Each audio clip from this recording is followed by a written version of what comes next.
All right, this is my uncle's rocket. It hasn't flown in 20 years. It's an Army one, and we put a B-64 in it. It is very, very old. We found it in the garage. 5, 4, 3, 2, 1, 0.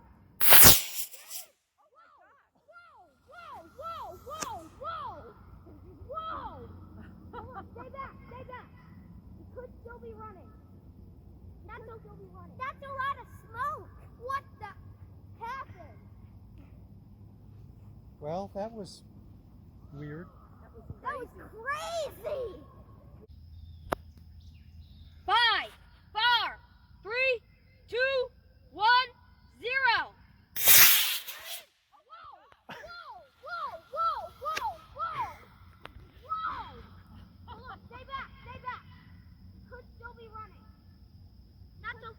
That's a lot of smoke. What the heck?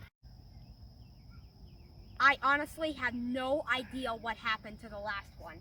It went like shh. It never achieved much altitude. I swear I put 2 sheets of wadding in it. It worked for the Alpha, and I put in the parachute exactly like the Alpha. The Alpha worked phenomenally. But this one, it went spiraling out of control. The parachute got fried. The wadding was completely gone. I don't know what happened. It was not aerodynamic, and something I think was wrong with the engine. Yeah, I don't know what happened.